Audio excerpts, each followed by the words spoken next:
පස්සේ අසරිය නවමානයකට යොමු කළ හෙළපස්සේ මහා ඇමිරිදු සාලිස් වසරක ඇදුරු පළපුරුද්ද ලක්ෂ සංඛ්‍යාත උගතුන් දැයට උරුම කළ ලෝපතල නාමය අධ්‍යාපන පොදු සහතික පත්‍ර සාමාන්‍ය පෙළ සඳහා අසහාය මහා ඇදුරු සම්ප්‍රාප්තිය 2021 වර්ෂයේ 10-11 වෙනි සඳහා ඔන්ලයින් පන්ති දැන් ආරම්භයි. සරසවි පේරාදෙණිය देश विदेश सुपतल पेरादनीय विश्वविद्यालय सिंगराची ज्येष्ठ कथकाचार्य अत्नायक भीरत ඇමරිතුමන්ගෙන් ආසාවෙන් හිලපස ඉගෙනීමට එක්වන්න. ලියපදිංචි සඳහා 071-91-47-555 අංකයට නම් පන්තිය සඳහන් කර WhatsApp පණිවිඩයක් එවන්න. පරබසට වඩා හිලපස ඉගෙනීම් ඔසවා තැබීමට අත්නායක භීරත්.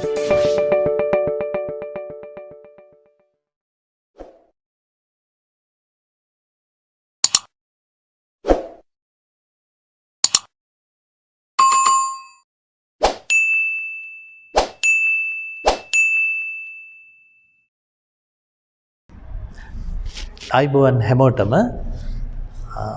මම මේ අද අපේ සරසවි ආයතනයේ පෙරදිනේ ඔන්ලයින් දෙවන දේශනයට අද මම මේ සම්බන්ධ වෙන්නේ. ඉතින් පළවෙනි දේශනයේට ඔබ දැක්වූ ප්‍රතිචාර ගැන පොඩ්ඩක් කියන්න ඕන. අපේ සරසවි ආයතනයේ විහාන් බ්‍රාහ්මණගේ මගේ පෙරදින සරසවි උපාධිධාරී ශිෂ්‍යෙක්. ඔහුගේ පෞද්ගලික ආරාධනාවටයි මම මේ දේශනාවලියට සම්බන්ධ වුණේ. ඉතින් මගේ පළවෙනි දේශනයට වැඩියෙන්ම ප්‍රතිචාර දක්වලා තිබුණේ පෙරදින සරසවි අභ්‍යන්තර සහ බාහිර මගෙන් ඉගෙනගත්තු මගේ ආදරණීය ශිෂ්‍ය ශිෂ්‍යාවෝ. මොකද ඒගොල්ලන්ගේ දරුවන්ව මේ සරසවි ආයතනයේට එවීමට ඒගොල්ලන් තුළ තියෙන උනන්දුව කැපවීම ඒගොල්ලෝ මට හෙළි කළා. ඒකම මං අද මේ අපේ ගිහාන්ටත් වාර්තා කළේ. මගෙන් මේ පෙරදිනිය සීමිත පරිසරයෙන් එපිට විශේෂයෙන් මුළු ලංකාවෙම සිංහල සාහිත්‍ය සහ ව්‍යාකරණය සඳහා මේ දේශනාවලිය පුළුල් කිරීමේ ප්‍රයත්නයකුත් අපිට දැන් මතුවලා තියෙනවා. එහෙනම් ඉදිරියේදී මම මේ සරසවි ආයතනය තුළ මේ දේශනාවලිය කරන අතරම මිට පරිබාහිර දරුවන් ගුරුවරුන් දෙමාපියන් සඳහාත් මේ පාඨමාලාව ඔන්ලයින් හරහා විවෘත කරනවා. ඒ වගේම තවත් මට දැක්කුණු ප්‍රතිචාරයක් තමයි මේ කොරෝනා ප්‍රශ්නේ ඉවර වෙලා විවෘත සම්මන්ත්‍රණ පැවැත්වුණොත් ඒකටත් ඔබතුමා සහභාගී වෙනවද? ඇත්තෙන්ම මට හිතෙනවා ඒකට සහභාගී වෙන්න ඕන කියලා. ඒකට හේතුව තමයි අපේ මේ ගිහානුත් මමත් අපි බොහෝ විට කතා වුණේ අපිට සිංහල සාහිත්‍ය විෂයට හොඳම සේවයක් කරන්න පුළුවන් තැන මං හිතන් හිටියේ විශ්වවිද්‍යාලය කියලා. ඒත් පස්සේ තමයි මට පෙනුනේ සාමාන්‍ය පෙළින් ඉන්න සිංහල දරුවෝ අති විශාල ප්‍රමාණයක් වෙන වෙන ධාරාවලට ගිහිල්ලා සීමිත කලා ශිෂ්‍යෝ ප්‍රමාණයක් තමයි අපිට උසස් පෙළට ලැබුණේ. ඉනුත් දශමයක් තමයි මේ රටේ විශ්වවිද්‍යාලවලට සම්ප්‍රාප්ත වුණේ. ඒ හින්දා සාහිත්‍ය කෙනෙකුට දරුවන්ට ඒත්තු ගන්නන්න පුළුවන් හොඳම තැන කියලා මම හිතන්නේ සාමාන්‍ය පෙළ. එඳ ඒ ගැන මම ඒ පොතපත පරීක්ෂා කිරීමේදී මට පෙනුණා මේ ඔබේ විෂය ධාරාවේ තියෙන යම් යම් දුර්වලතාත් මට පෙනුණා. සමහරට දැන් හෙට අමාදහර මම ඒක මුළු ලංකාවටම කියනවා මේ පොත කියවුවෙන් පස්සේ මට දැනෙච්ච දේ විශේෂයෙන් අපේ අතිරේක සාහිත්‍ය පොතක් තියෙනවා සිංහල. ඒකේ ආරම්භක කතාවට දාලා තියෙන්නේ කුස ජාතකය. කුස ජාතකය වගේ එකක් නෙවෙයි මේ සාමාන්‍ය පෙළ ළමයින්ට නියම කළ යුතුව තිබුණේ. ඒ කතාව හොඳයි උසස් පෙළ හෝ ඊට එහා උපාධි පන්තිවලට අතිශය සාර්ථක කතාවක් කෞසිල්මෙන් හැදුවෙත් ඒකෙන්. කවුසිළුමිණ කියන්නේ ඇත්තටම වැඩිහිටියන්ට පමණක් සීමාව යටතේ තියෙන පොතක්. ඒකේ තියෙන ශෘංගාරය මේ සාමාන්‍ය පෙළ දරුවන්ට අත්‍යවශ්‍යද? ඒ ගැටලුවත් මෙතන තිබුණා. ඉතින් ඒ ඔක්කොන්ටම පිළිතුරු අපි ඉදිරියේදී මේ සරසවි ආයතනය කේන්ද්‍ර කොටගෙන ජනගත කරන්නට මගේ අදහසක් තියෙනවා. දෙවැන්න තමයි මේ සාමාන්‍ය පෙළ මේ දේශන පවත්වන අතරම සරසවි ආයතනය හරහා උසස් පෙළ දරුවන්ට මේ විශිෂ්ට ගුරු භවතුන් කීප දෙනෙක් එක්ක මගේ අදහසක් තියෙනවා මේ උසස් පෙළ ඔන්ලයින් දේශන කීපයකුත් ඉදිරියේදී පවත්වන්න. එතන මේ ඔක්කොම හිතේ තියාගෙන දැන් අද බලමු මම සාමාන්‍ය පෙළ සාහිත්‍ය පොතෙන් මම අද තෝරගත්තේ උම්මග්ග ජාතකය. උම්මග්ග ජාතකය කියන මේ ජාතක පොතේ තියෙන මේක ජාතක කතාවකට වඩා මේක නවකතාවක්. නවකතාවක තියෙන්න ඕන මුල මැද අග ඒ ඔක්කොම උම්මග්ග ජාතකයේ තියෙනවා. උම්මග්ග ජාතකය කෙටි කතා ලක්ෂණ පෙන්වන එකක් නෙවෙයි. ඒ හින්දා ඒ උම්මග්ග ජාතකයෙන් අපිට නියම කරලා තියෙන්නේ නම් බොහෝම කෙටි කොටසයි. ඒකේ තියෙන්නේ අර ධර්ම යුද්ධයත් කේවට්ට පණ්ඩිතයා සමග තිබුණු හටනත් මියුළු නුවර චූලනී බ්‍රහ්මදත්තගේ අධිරාජ්‍යවාදී කුමන්ත්‍රණයත් ඒ කුමන්ත්‍රණයෙන් මහෝසද රජවරු බේරාගත්ත පුවත. ඒ කොටස විතරයි ඔබට නියම කරලා තියෙන්නේ.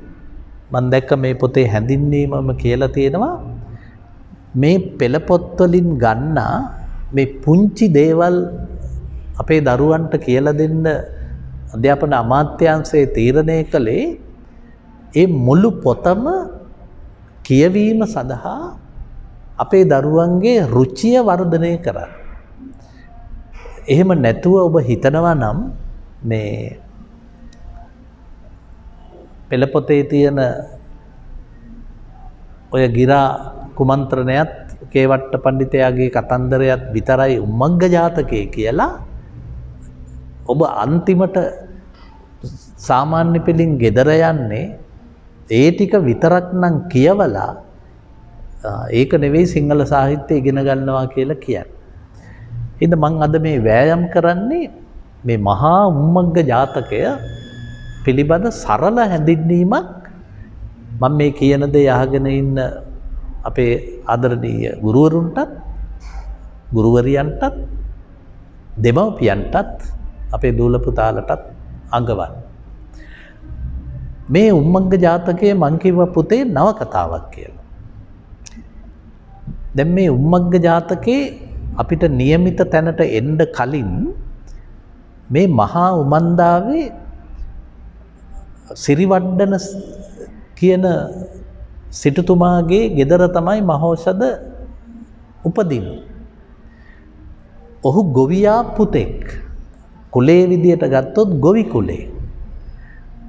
එතකොට මේ ගොවි කුලේ මහෝෂධ උපදින්න කලින් මහෝෂධගේ තාත්තට තිබුණා ඔළුවේ කැක්කුමක්. ඒ ඔළුවේ කැක්කුමට හේතුව වෙන මුකුත් නෙමෙයි. එයා විවාහ වෙලා ගොඩාක් කල් වුණාට බිරිඳට බබෙක් හම්බුන්නේ නැහැ. ඉතින් මහෝෂධ උපදින්නේ හඳුන් කැටයක් අතේ තියන්. ඒක ගලගාලා ඔළුවේ ගාගත්තු ගමන් තාත්තගේ අවුරුදු 7ක ඔළුවේ කැක්කුම නැති වෙනවා. ඒකේ තියෙන අතිශයෝක්තිය පැත්තකට තිබ්බොත් මේ කියන්නේ වෙන මොකුත් නෙවෙයි. බිරිඳට බබෙක් නැති හින්දා ඇතිවෙච්ච ඔළුවේ කැක්කුම තමයි මේ තාත්තට තිබුණේ.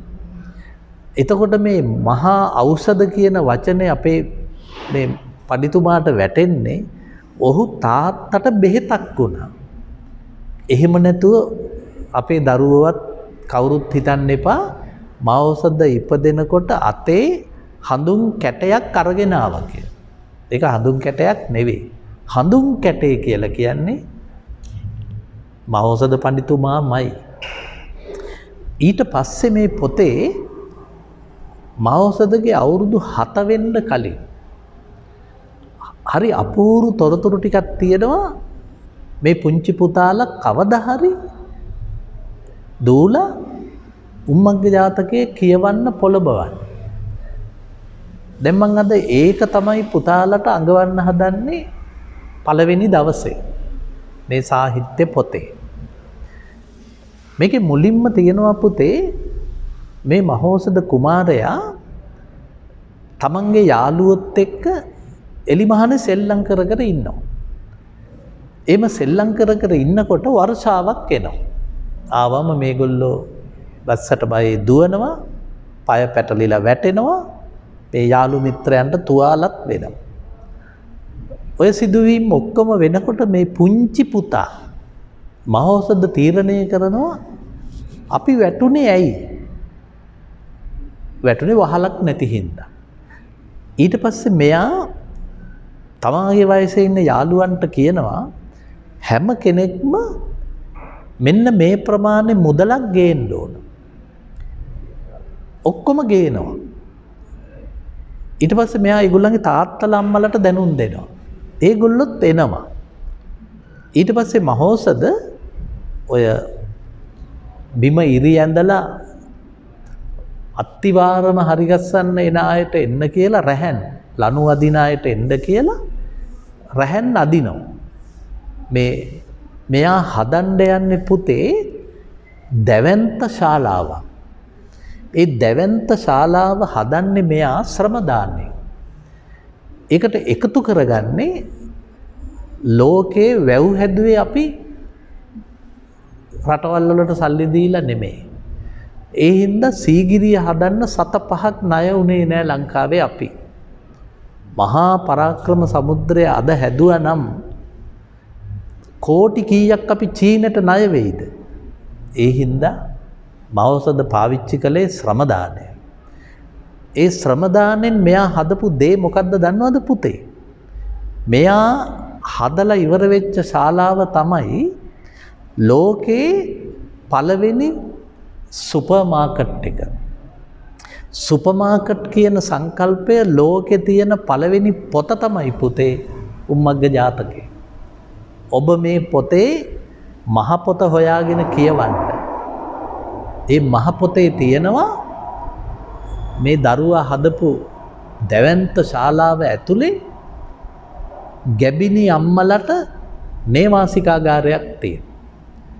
පිටපැලාත් වලින් එන වෙලෙන්දන්ට රැගත කරන්න කාමර තියෙනවා. ඊළඟට බෙහෙත් විකුණන තැන් තියෙනවා.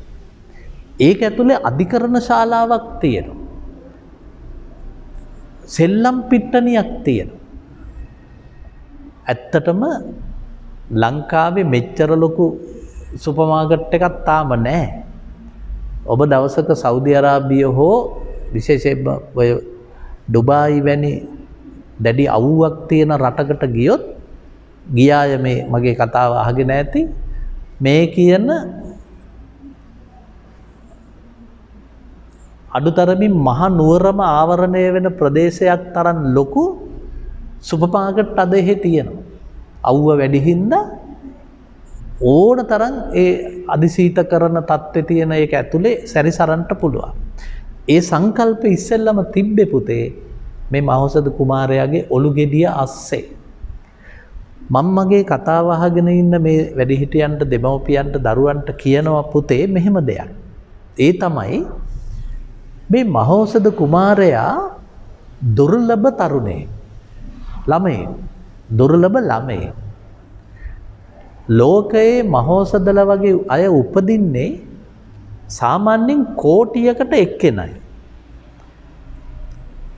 මහෞෂධ උපදිනකොට මහෞෂධට සමාන කළ හැකි බුද්ධිමතෙක් මහෞෂධගේ වයසේ හිටියෙම නැහැ.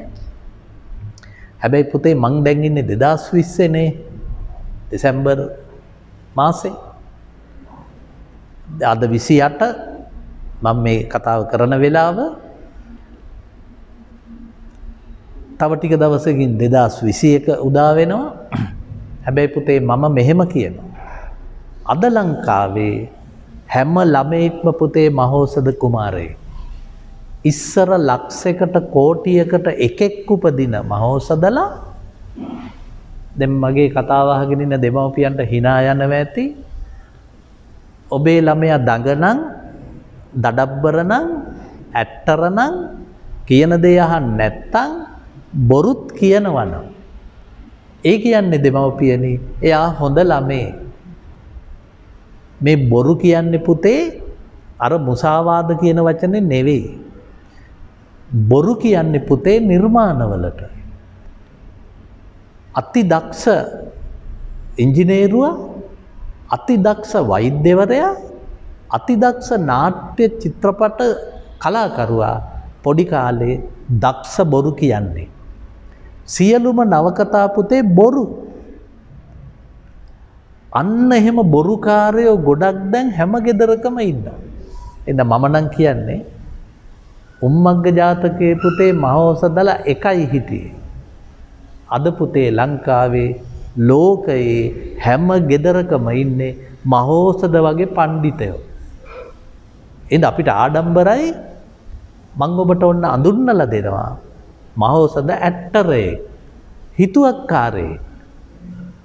ඇට්ටර හිතුවක්කාර චින්තකේ.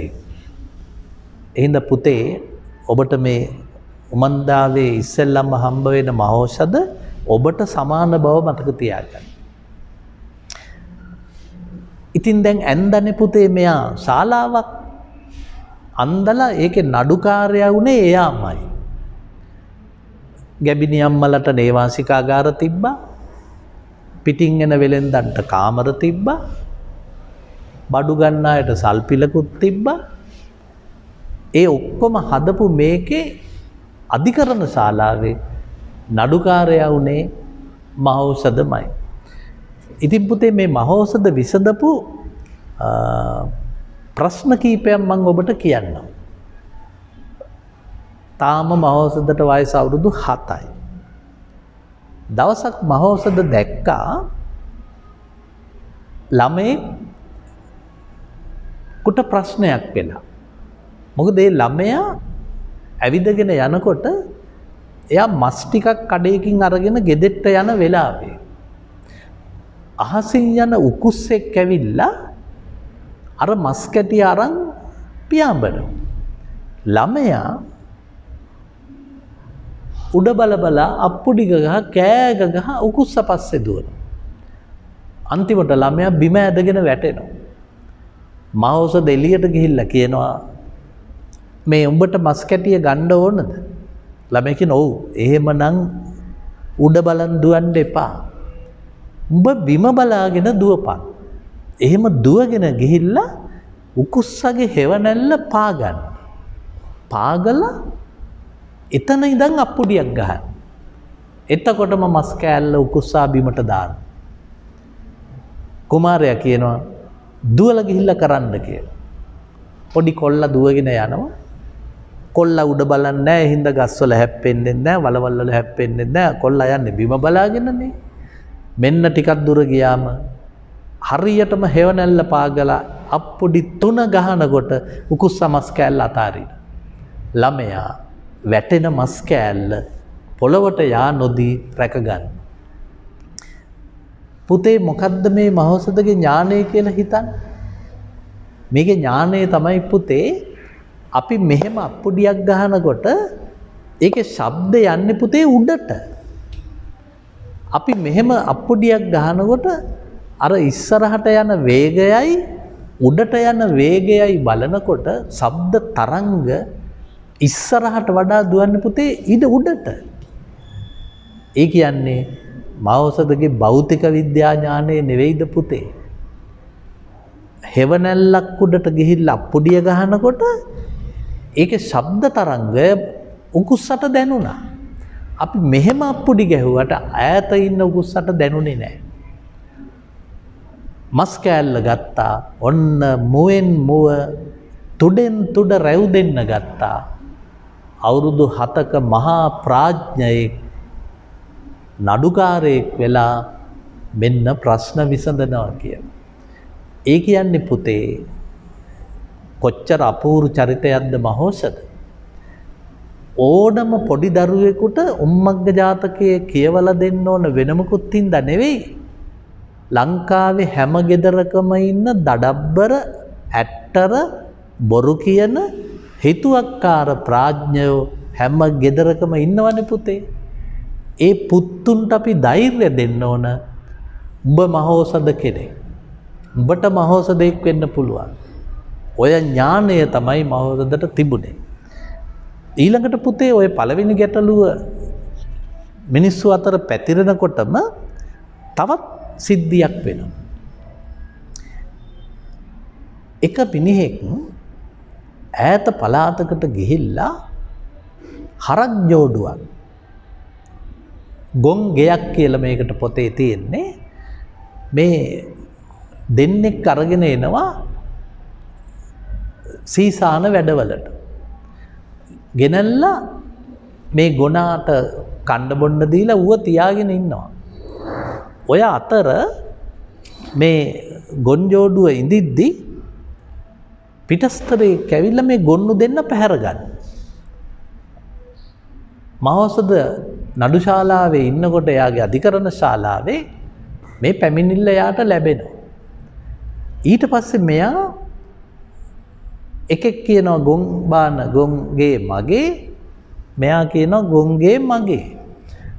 මහෝසද කියනවා මම මේක විසඳනවාට උඹලා දෙන්න කැමතිද? දෙන්න කියන කැමතියි. එයා කියනවා හරි. එක්කෙනෙක් එළියට යවනවා. ලිපිකරුවෙකුත් ගෙන්නනවා. ගෙන්නලා අහනවා උඹ මොනවද හරකට කණ්ඩ දුන්නේ? ඊට පස්සේ එයා කියනවා මං කණ්ඩ දුන්නේ මෙන්න මේවා. එක කොලයක ලියා ගන්න. එයා අයින් කරනවා. අනිකා ගෙන්නනවා. උඹ මොනවද ඔය ගොනාට කණ්ඩ දුන්නේ? එයා කියනවා මම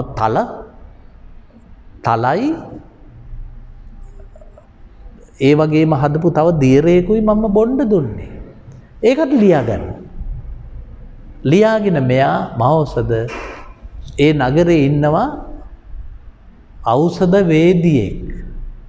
පොතේ ඒකට දීලා තියෙන ඔසු දවටුවා කියලා. ඒ ඖෂධ වේදියා ගෙන්නනවා. ගෙන්නලා කියනවා මෙන්න මෙයා කියනවා මෙහෙම එකක්. මෙයා කියනවා මෙහෙම එකක්. උඹ දැන් මොකක් හරි බෙහෙතක් දීලා මේ හරක් දෙන්නට මල පහ කරන්න සලස්සන්න ඕන. ඊට පස්සේ උඹ මට ඔප්පු කරලා පෙන්වන්න ඕන මෙයා කාලා තියෙන්නේ මොනවද? මේ ඖෂධ වේදියා බෙහෙතක් දෙනවා දෙන්නට. ගොම ටික අරගෙන පරීක්ෂා කළා මෙයා කියනවා මෙයා මේ තනකොළ විතරයි කාලා තියෙන්නේ. මෙයා උඳු තල කාලා නැහැ. දෙන්න ගෙන්නලා අහනවා උඹ කිව්වා නේද උඳු කැව්වා කියලා. උඹ නම් කිව්වේ තනකොළ දුන්නා කියලා. මේ ඔසු දවටුවා කියනවා මේක කාලා තියෙන්නේ තනකොළ විතරයි උඳු කාලා නැහැ. අන්තිමට හොරා පිළිගන්නවා මම තමයි හොරා කියලා.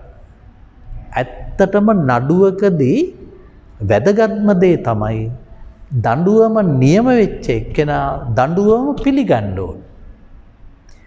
දැන් අපේ වැලිකඩට ගිහිල්ලා ඇහුවොත් පුතේ වැලිකඩ ඉන්න අයගෙන් එක එක්කත් තමන්ගේ තීන්දුව පිළිගන්න අය නෙවෙයි.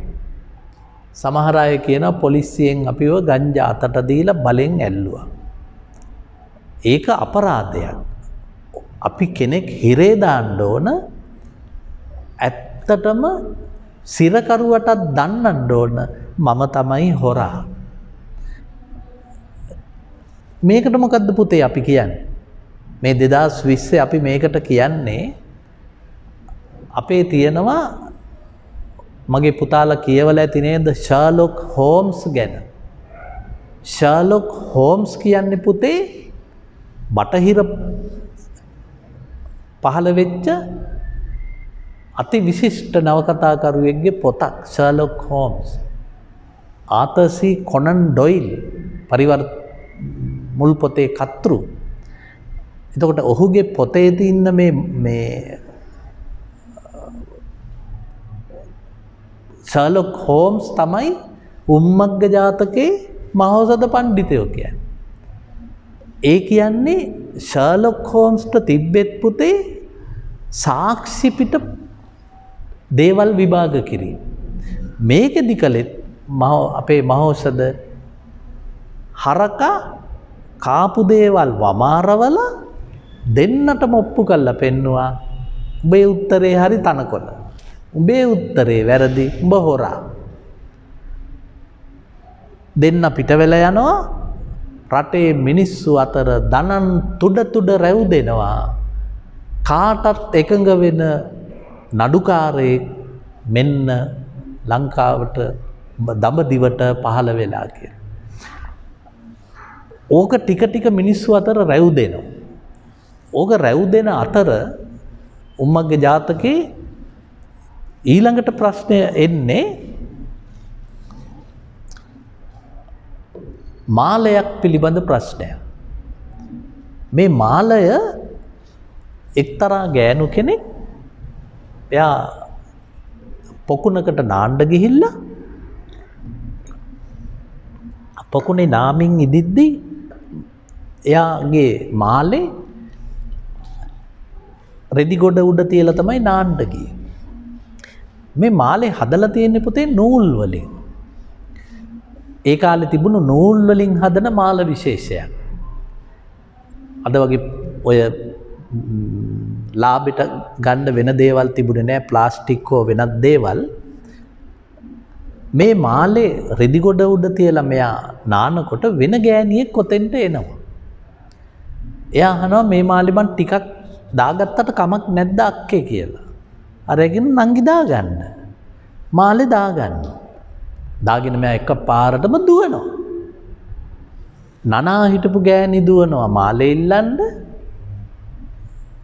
ඔන්න අධිකරණ ශාලාව ළඟින් දෙන්න දුවනකොට මහෞෂධ දෙන්නට එන්න කියලා. එන්න කියලා අහනවා මොකද්ද ප්‍රශ්නේ? එක්කෙනෙක් කියනවා මාලේ මගේ. මෙයා කියනවා මාලේ මගේ. මහෞෂධ අහනවා මම විසඳන්නද? එයා කියනවා හා විසඳන්න. හොඳට මතක තියාගන්න පුතේ මේ දෙන්නම දුප්පත්. මේ ගෑණිත් දුප්පත්. ඒකනේ නූල් වලින් හදපු මාලයක් බෙල්ලේ දාන්නේ. උස්සංගිය ගෑණිත් දුප්පත්. ඉතින් මේ දුප්පත් ගෑනු දෙන්න දෙපැත්තේ තියලා මහෞෂධ අහනවා මාලේ උඹේද? එක්කෙනෙක් කියනවා ඔව්. ඔයා මොනවද ඔය මාලේ සුවඳ කරන්න දැම්මේ? අර හොරට ගත්තු ගෑණි කියනවා මම ඕකට ਸਰව සංහාරක සුවඳ දාලා තියෙනවා. මෙයාගෙන් අහනවා ඔයා මොකද්ද මාලට දාලා තියෙන්නේ? අනේ මට කොහෙද ਸਰව සංහාරක මං ඔය පුවක් මලක් ඒ පුවක් මලේ සුවඳ තමයි මං ඔය නූල් මාලෙට දාලා තියෙන්නේ. දෙන්න පැත්තකින් තියෙනවා. ඊට පස්සේ මහෞෂධ ඔසු දවටුවා ගෙන්නනවා. ඖෂධ වෛද්‍යයා. අද නම් පුතේ මෙයාට කියන්නේ රස පරීක්ෂක.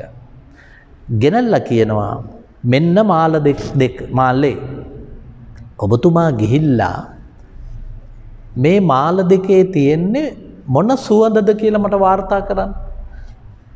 ඔසු දවටුවා ඇවිල්ලා කියනවා මේකේ පුවක් මලේ සුවඳනේ තියෙන්නේ. මේ ගෑණි දිහා බලනකොට ඒ ගෑණි බොරු කිව්ව බව ඒ ගෑණිටම දැනෙනවා.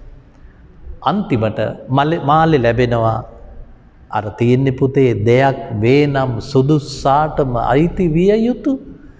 මෙන්න මාලේ ලැබුණා. ලැබිය යුතු තැනත්තාට නියම අයිතිකරුට. මිනිස්සුන්ගේ දනන් තුඩ රැව් දෙනවා.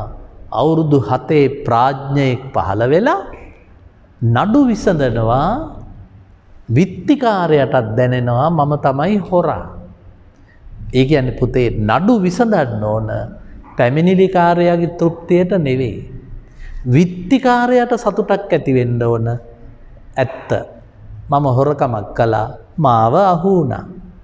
දැන් අපි ඔය පාරේ යනකොට ඉරි දෙක කපලා පොලිස් නිලධාරියා අපි නවත්තනකොට අපි දන්නවා මේ නැවැත්තුවේ ඉරි දෙක කපපු හින්දා. මොකද ඒක අපිනේ කැපුවේ. ඇත්තටම අපි දන්නවා ඉරි දෙක කැපුවේ මම. ඒද අපිට පොලිස් නිලධාරියා එක්ක මහා වෛරයක් එන්නේ නැහැ. ඔන්න ඉරි දෙක නොකපැල්ලුවා නම් තමයි අපිට යකා නගින්නේ. මොකද ඒතර හේතුවක් නැහැනේ. ඊට පස්සේ පුතේ මහෞෂධ විසඳන ඊළඟ ප්‍රශ්නය තමයි නූල් බෝල් එක ප්‍රශ්නේ. දවසක් මහෞෂධ අධිකරණ ශාලාවේ ඉන්නකොට එක ගෑණියක් එනවා මේ නූල් බෝලේ මගේ කියාගෙන. ඊට පස්සේ තව ගෑණියක් එනවා ඔය නූල් බෝලේ මගේ. දැන් නූල් බෝලෙට අයිතිකාරයෝ දෙන්නයි. මහෞෂධ දෙන්නගෙන් අහනවා මේ දැන් ඔයා කියනවානේ මේ නූල් බෝලේ ඔයාගේ. ඔයා කියනවානේ නූල් බෝලේ ඔයාගේ. මගේ නඩු විසඳීමට කැමතිද? කැමතියි. මෙයාගෙන් අහනවා උඹ මොකද්ද නූල් බෝලේ යටට දාලා තියෙන්නේ? අර හොරට ගත්තු එක්කෙනා කියනවා මම කපු ඇටයක් තියෙන්නේ. කපු ඇටයට තමයි නූල් බෝලේ ඔතලා තියෙන්නේ. හරි. මෙයාගෙන් අහනවා මොනවද ඔයා ඔතලා තියෙන්නේ? මම ඕකට දාලා තියෙන්නේ කපු ඇටයක් නෙවෙයි. තිඹිරි ඇටයක්. මෙයා කියනවා කපු ඇටයක්. මෙයා කියනවා තිඹිරි ඇටයක්. මහෞෂධ මිනිහෙකුට කියනවා නූල් බෝලේ ලිහන්නකෝ බලන්න. වෙන එකකට නූල් බෝලේ ඔතාගෙන යනකොට ඇතුලේ තියෙන්නේ පුතේ තිඹිරි ඇටේ. මුතු ඇටයක් මේ කපු ඇටයක් කියපු ගෑනු එක්කෙනා පිළිගන්නවා මගේ බොරුව අහු වුණා. ඈ යන්නෙත් hina වෙවි. මොකද ඈ හොරා බව හෙරටම ප්‍රත්‍යක්ෂ වෙලා ඉවරයි. මෙයාට මාළේ ලැබෙනවා. ඒ කියන්නේ පුතේ මේ මහෞෂධ විසඳන්නේ දුප්පතුන්ගේ නඩු. මස් එක අරන් ගියේ දුප්පත් කොල්ලේ. ගොම්බාන අයිති වෙලා හිටියේ දුප්පතෙකුට. මාළත් දුප්පතෙක්ගේ. මේ නූල් බෝලෙත් දුප්පතුන්ගේ. ඊට පස්සේ තව දවසක් එනවා තව ප්‍රශ්නයක්. මහෞෂධ කුමාරයා නඩු විසඳමින් ඉදිද්දී මෙතෙන්ට එනවා අම්මා කෙනෙක්. දරුවෙකුත් උස්සගෙන. පිටිපස්සෙන් තව ගෑණියක් දුවගෙන එනවා. ඇවිල්ලා දරුවා අපි දෙන්නගේ කියලා කියනවා අම්මලා දෙන්නෙක්. මහෞෂධ තාම වයස අවුරුදු 7යි. මහෞෂධ කියනවා මේක විසඳනකොට කැමතිද මගේ විනිශ්චය අහගන්න? දෙන්නම කියනවා කැමති. මහෞෂධ හුණු වටයක් අඳිනවා. ඇඳලා මැද්දේ බබා තියෙනවා. පොඩි දරුවා තියෙනවා. මේ පැත්තේ ගෑනු එක්කෙනාට කියනවා කකුල් දෙකෙන් අල්ලගන්න. මේ පැත්තේ ගෑනිට කියනවා ඔබ ඔළුව පැත්තෙන් අල්ලගන්න. මම සංඥාව දෙනකොටම අදින්න ඕන. මේ පැත්තේ ඉන්න කාන්තාව අල්ලගත්ත කකුල් දෙකෙන්. මේ පැත්තේ හිටපු කාන්තාව ඔළුව පැත්තෙන් අත තියාගත්තා. සංඥාව දෙනකොටම කකුල් දෙක පැත්තෙන් අල්ලන් හිටපු ගෑණි වේගෙන් ළමයා උස්සන් ඈතට දිව්වා. එයා ළමයා වඩාගෙන කිව්වා ළමයා මගේ. ඒකනේ මම දිනුවේ. ඊට පස්සේ මහෞෂධ ආයිසරයක් බබා තියලා පැත්ත මාරු කරලා ආයි දුන්නා. ඒ පාර දිනුවෙත් අර කලින් ගෑණිමයි. දැන් මෝඩ නඩුකාරයෙක් හිටියා නම් පුතේ ඒ ඇදලාගත්තු අම්මට තමයි දරුවා දෙන්නේ. මහෞෂධ නඩු තීන්දුව දෙන්නේ මෙහෙමයි. මේ ඇදලාගත්ත ගෑණි දරුවගේ අම්මා නෙවෙයි. ඇද්දේ නැති ගෑණි දරුවගේ අම්මා. වදපු අම්මෙකුට බෑ දරුවෙක් ඒ විදියට ඇදලා ගන්න. අන්තිමට වටේ මිනිස්සු ඔල්වරසන් දෙනවා. ඒක තමයි නඩු තීන්දුව. බැලින්නම් අර ගෑණි යකින්නියක්. හැබැයි මම කියන්නේ මේ යකින්නි කියන්නේ යකෙක්ගේ බිරිඳක් කියලා. මේ ගෑනිට යක්ෂණී කියලා කියන්නේ පුතේ ගෑණිගේ වැඩ හින්දා. දැන් ඔය සමහරලාට අපි ඔය මිනිස්සු ගැනත් කියන්නේ ඒක නම් මහ යකෙක් කියලා. සමහර පිරිමිත් කියනවා මට හම්බ වෙලා ඉන්නේ යකින්නියක්. සමහර ගෑනු කියනවා මේක මිනිහෙන් නෙවෙයි බං යකෙක්. එහෙමනම් මේ ගෑණි දරුණු ගෑණියක් කියලා හිතාගත්තොත් ඇති. ඊට පස්සේ පුතේ ඔය හුණුවටයේ කතාව කියන නාට්‍ය ගැනත් වචනයක් මම කියන්නම්. මේ කතාව ජර්මනියට ගියා. ජර්මනියේ හිටිය පුතේ බර්ටෝල්ඩ් බ්‍රෙස්ට් කියලා නාට්‍යකරුවෙක්. බ්‍රෙස්ට් අපූර්ව නාට්‍යයක් හැදුවා පුතේ ද චෝක් සර්කල් කියලා. ඒ චෝක් සර්කල් එක තමයි මහෞෂධ ඇන්දේ. ඒක බර්ටෝල්ඩ් බ්‍රෙස්ට් ජාත්‍යන්තර නාට්‍යයක් බවට පරිවර්තනය කළා. මේක විශ්ව සම්මානයට පාත්‍ර වෙච්ච නාට්‍යයක්. කතන්දරේ තියෙන්නේ පුතේ උම්මග්ග ජාතකේ. ඔන්න එතකොට මගේ පුතාලට තේරෙයි මහා භාරතයෙන් ඉන්දියාව වැඩගත්තා. රාමායනය ඉන්දියාව අදත් විකුණනවා. අපිට තියෙන හොඳම සම්පත පුතේ ජාතක පොත. අපි තාම ජාතක පොත කේන්ද්‍ර කරගත්තු අති විශිෂ්ට නාට්‍යයක් හදලා නැහැ. දැන් ඔන්න මගේ පුතාලට තේරෙනවා ඇති මේ ද චෝක් සර්කල් හැදුවේ මේකෙන්. ඒ අපූර්වත්වය බ්‍රෙස්ට් අහු වුණා.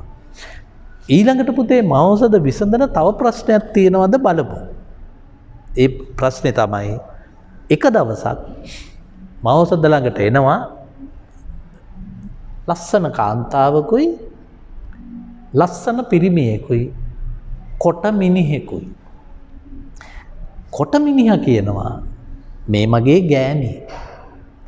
අනික් පැත්තෙන් අරුන් දෙන්න කියනවා නෑ මේ මගේ ගෑණි. මෙයා කියනවා මේ මගේ මිනිහා. මහෞෂධ කියනවා මේක මම විසඳන තුන් දෙනා කැමතිද? කැමතියි. ඊට පස්සේ මහෞෂධ අර කොට එක්කෙනාගෙන් අහනවා මොකද උනේ? එයා කියනවා මම මෙහෙකාරයෙක් හැටියට වැඩ කළා. ඒ හොයාගත්තු සල්ලි ටික පෙන්නලා මම මෙයාව බැන්දා. ඊට පස්සේ එයා කිව්වා අම්මා තාත්තා බලන්න යන්. පස්සේ ඉතින් කැවුම් එහෙම හදාගෙන මේ කූඩේක දාගෙන උස්සගෙන අපි දෙන්න යනකොට ගඟක් ළඟට ආවා. මම කොටයිනේ. මගේ ගෑණි දික්තලා නම් උසයි. හැබැයි ගඟ දැක්කම මට බයයි. මං කොට හින්දා.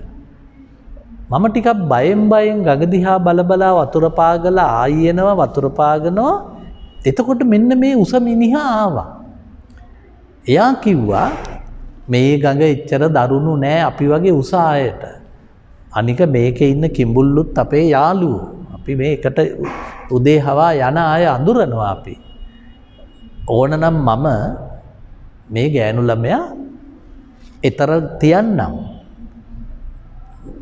එයා ඊතර තියලා මං උඹව ගෙනියන්න ආපහු එන්නම්. ඇවිල්ලා මම මේ උඹව ගෙනියන්නම් ඊළඟ වතාවට. ඒක අහලා කොට මිනිස්සයා කියනවා මං ඒකට එකඟ වුණා. ඊට පස්සේ උනේ මෙයා මගේ ගෑණිවත් අරගෙන කැවුම් මල්ලත් උස්සගෙන ගඟ මැද්දට ගිහිල්ලා දෙන්න මට අතවන්නලා කිව්වා අපි දෙන්න යනවා ඔබ යන දිහාක ඵලයක්. පස්සේ මම බයෙන් මගේ පණත් එපා කියලා දුවගෙන ගියාම ගඟ ගැඹුරු නෑ. ඉතින් මේ ගෑණි මගේ. මහෞෂධ කියනවා එහෙමනම් නඩුව විසඳන්න මට පුළුවන්. තුන් දෙනා වෙනම කාමර තුනකට දාන්න. ඉස්සෙල්ලා ගෑනු ළමයාගෙන් අහනවා උඹේ නම මොකද්ද? එයා කියනවා මං අමිත්ත තාපා. මිනිහගේ නම? දැන් මිනිහගේ නම හැටියට මෙයා කියන්න ඕන ගඟ මැදදී හම්බ වෙච්ච එකාගේ නමනේ. හැබැයි මෙයාට ගඟ මැදදී හම්බ වෙච්ච මේකගේ නම අහගන්න බැරි වුණා. හිතන නමක් කිව්වා. එයාගේ අම්මගේ නම හිතන නමක් කිව්වා. එයාගේ තාත්තා හිතන නමක් කිව්වා. පස්සේ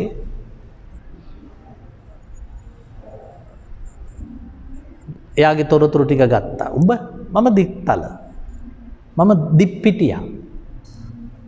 අරයාගේ නම කියලා එයා හිතපු නමක් කිව්වා. මගේ අම්මා මෙහෙමයි මගේ තාත්තා මෙහෙමයි.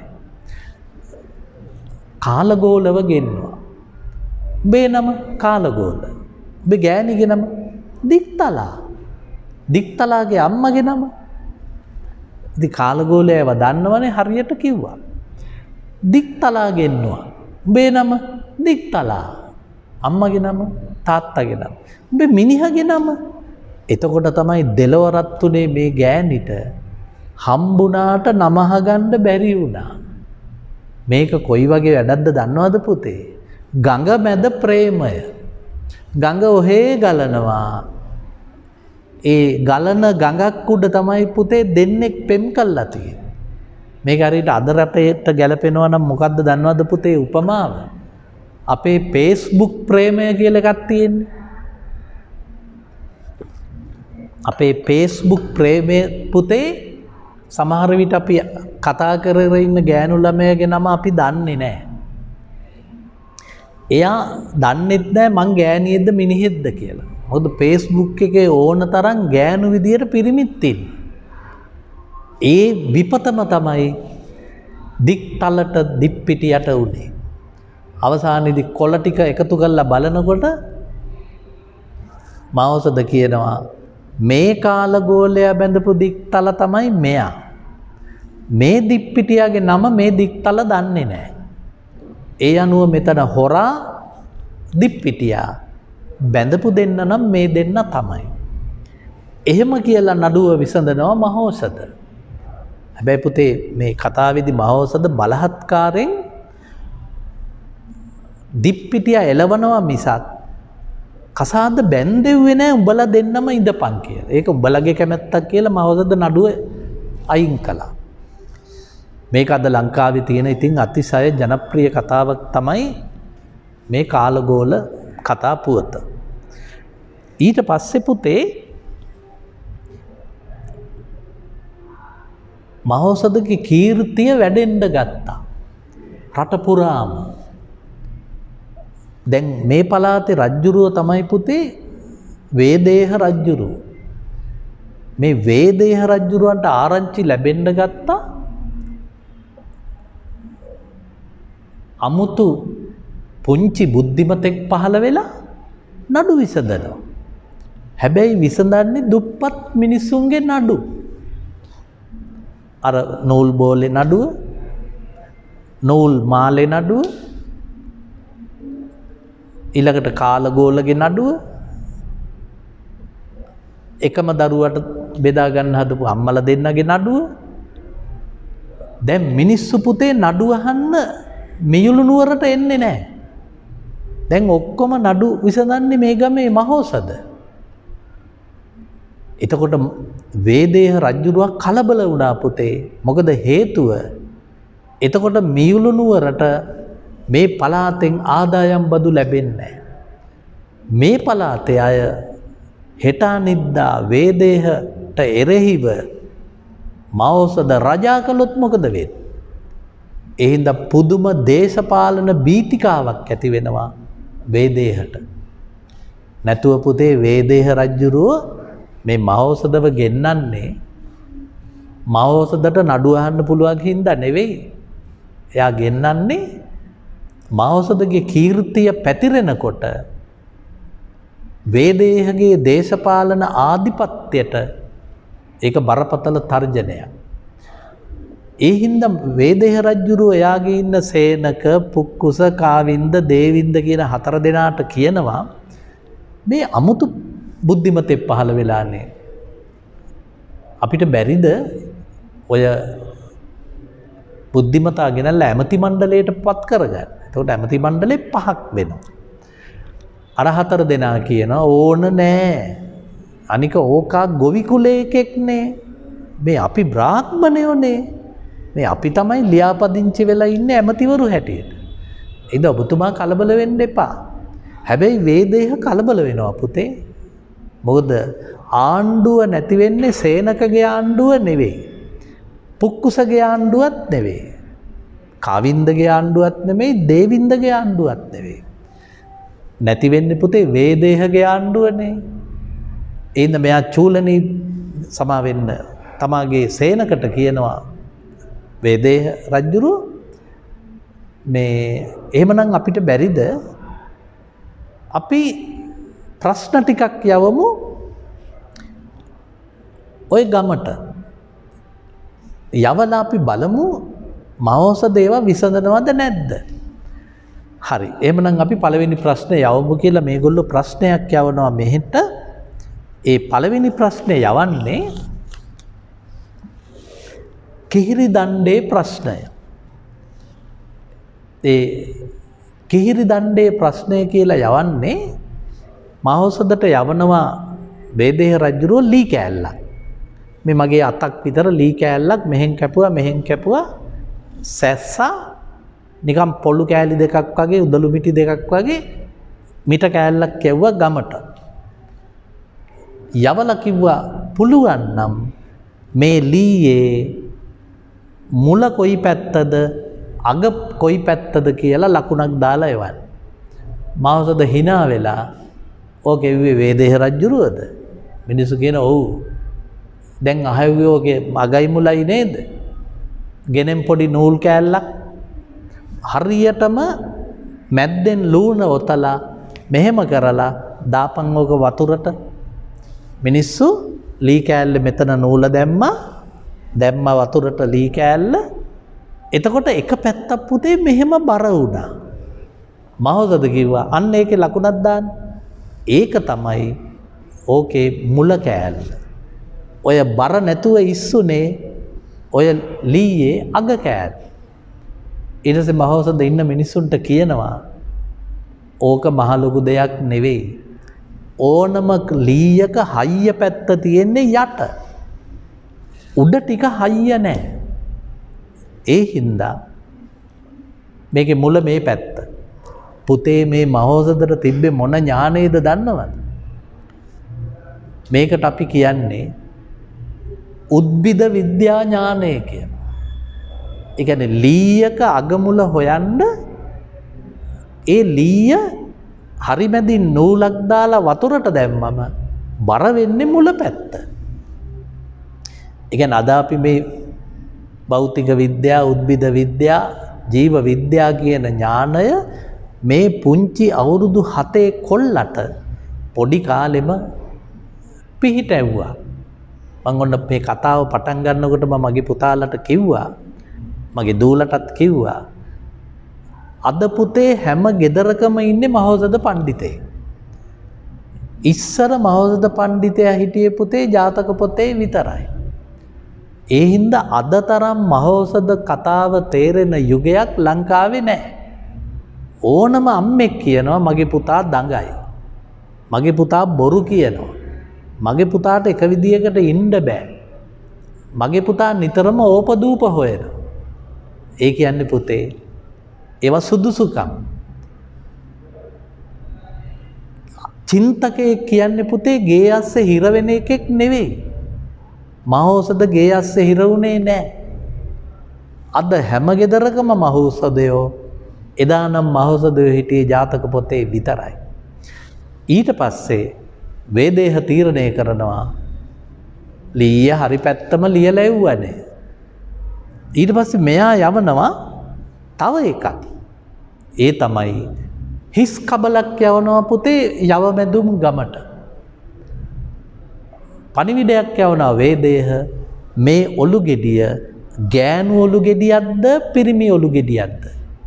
මහෝසද ඔලු ගෙඩිය ගත්තු ගමන්ම කියනවා මේක ගෑනු ඔලු ගෙඩියක්.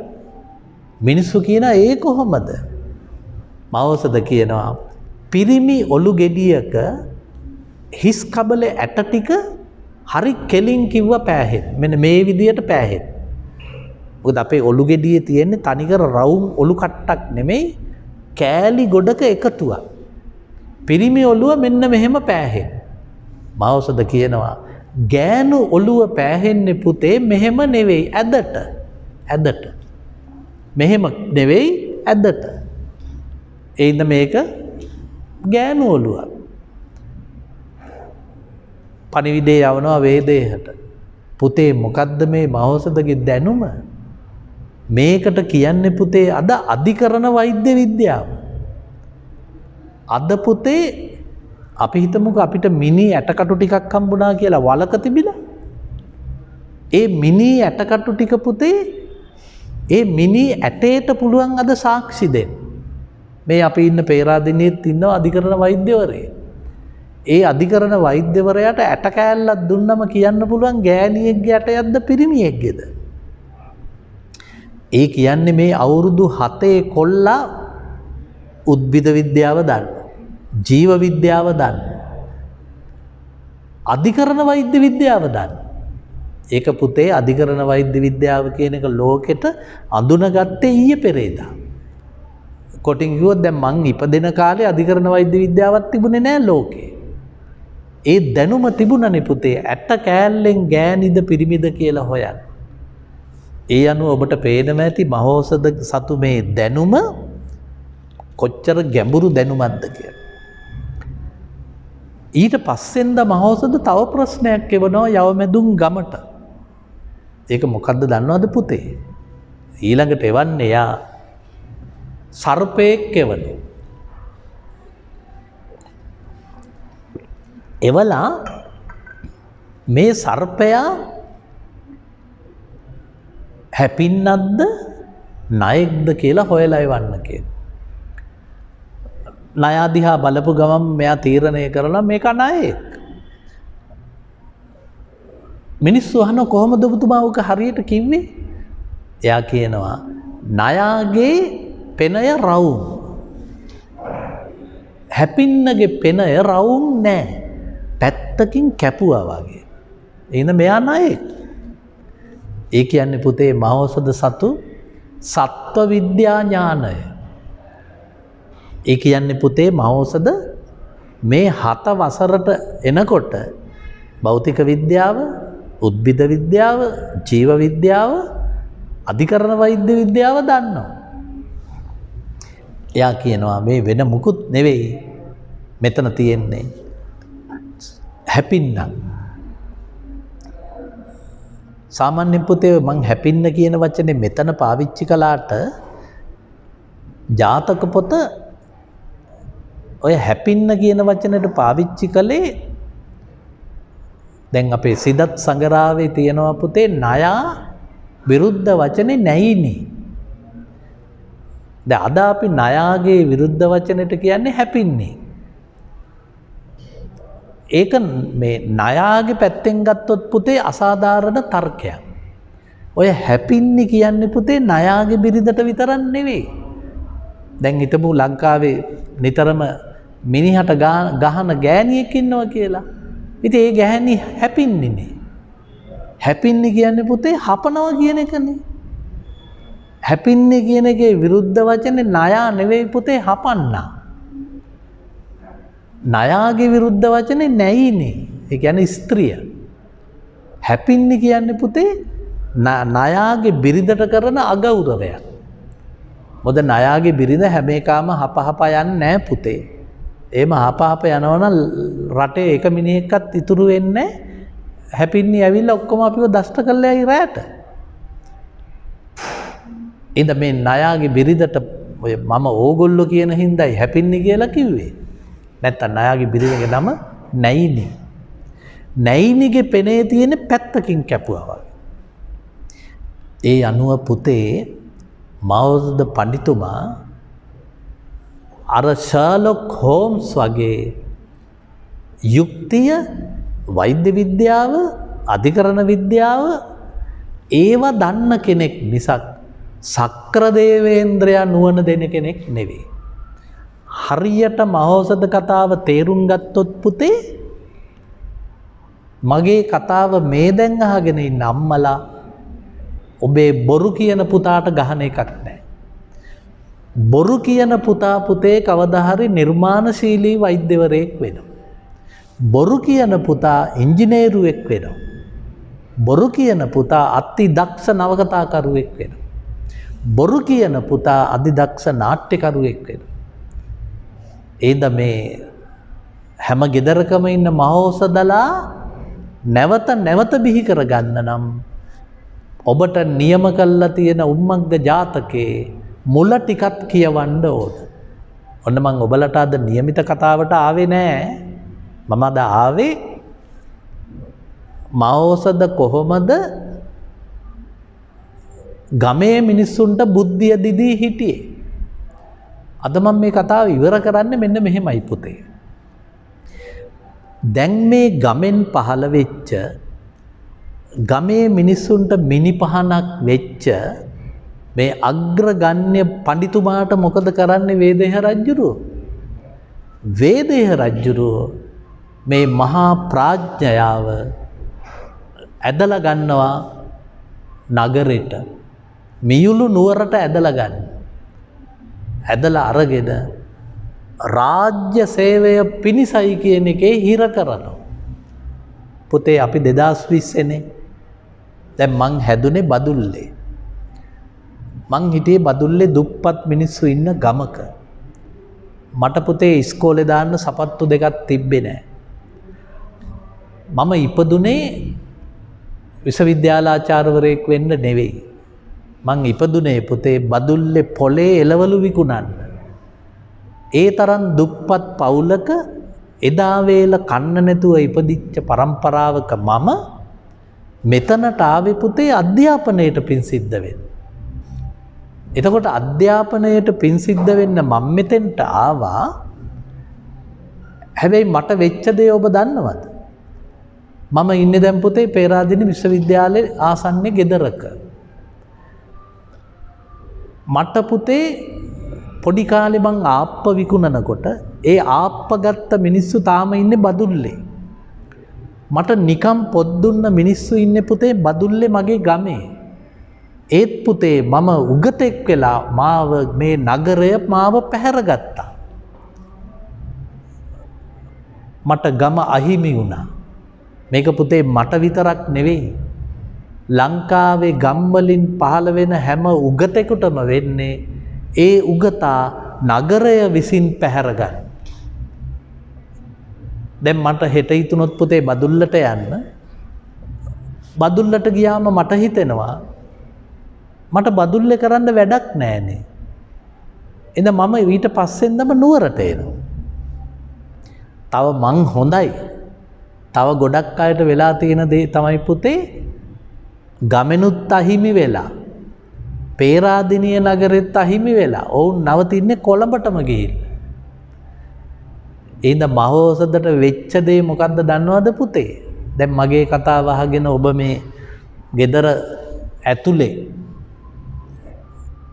රූපවාහිනියකින් අහගෙන ඉන්නවා නම් අම්මලා තාත්තලාට ඇහෙන්න මම මේ කියන්නේ ඔබ උගන්නන ඔබේ ඔය උගත් පුතා කවදා හරි අම්මේ ඔබට අහිමි වෙනවා. කවදා හරි අම්මේ තාත්තේ ඔය පුතා නගරය විසින් හොරා ගන්නවා. අන්තිමට ඔහු සේවය කරන්නේ පුතේ ගමේ දුප්පතුන්ට නෙවෙයි. එයා සේවය කරන්නේ නාගරික සංස්කෘතියට. මේක මටත් උනා. මේක මගේ ඉස්සරහා ඉන්න පුංචි පුතාලටත් වෙනවා. ඒක වළක්වන්න බෑ පුතේ. ගමේ බුද්ධිමතුන් නගරය විසින් පැහැරගෙන යාම ඛේදවාචකයක්. මේ පොතේ අගට යනකොට ඕගොල්ලන්ට පෙනෙයි දුප්පතුන්ගේ මාල හොරු අල්ලලා දුන්නු, දුප්පතුන්ගේ මස් කෑල්ල බේරලා දුන්නු, දුප්පතුන්ගේ මාලේ බේරලා දුන්නු, දුප්පත් ගෑනු මිනිසුන්ගේ රණ්ඩු බේරපු අසහාය ප්‍රඥා මොනවද පුතේ උම්මග්ග ජාතකයට ඇවිල්ලා කරන්නේ ලොකු වෙලා. පුතාලට පෙනේ අන්තිමට මේ ප්‍රඥා කරන්නේ අවුරුදු 80ක නාකි රජෙකුට අවුරුදු 12ක කෙල්ලෙක් බන්දලා දෙනවා. ඒකේ මහ කපුවා වෙන්නේ පුතේ මහෝසද. ලොකු උමගක්කාරනෝපතේ උම්මග්ගේ උමග ඒ උමගේ පුතේ වතුර යන්න නෙවෙයි. ඒ උමග හරන්නේ නාකි වේදේහටයි අවුරුදු 12 කෙල්ලයි බේරගෙන මෙහාට එන්න. ඊට පස්සේ පුතේ උමග වල් වැහිලා 7-5ක ජාතික ආදායමට වැඩක් උනේ නැහැ. උගතුන්ට වෙච්ච දේ තමයි පුතේ උගතා අන්තිමට සේවය කරන්නේ වේදේහ වගේ නාකින්ට ගෑනු හොයලා දෙන්නද? ඔන්න පුතාලට ලොකු ප්‍රශ්නයක් ඉතුරු කරමින් මම නවතිනවා. අපි මේකේ අපිට නිශ්චිත කතාපුවත් ඊළඟ දවසක මං කතා කරනවා. ඒ අතර පුතේ අද ඉඳලා මේ සරසවි ආයතනයේ තියෙනවා මම මෙතෙක් කරපු ව්‍යාකරණ පාඩමේ මුල් නිදර්ශන ටිකයි මහින්දාගමනය ගැන එදා මං කතා කරපු කතාවේ සාරාංශයයි. ඒකෙන් ව්‍යාකරණ ප්‍රශ්න කොහොමද උත්තර ලියන්නේ? මොකද මං එදා ඔබට කියලා දුන්නා උක්තාක්‍යාත යෝගය ගැන. ඒ පොත අද පටන් සරසවි ආයතනයේ ඔබ සඳහා තියෙනවා. අපේ ආයතනයට ඇවිත් ඒ පොත ලබා ගන්න.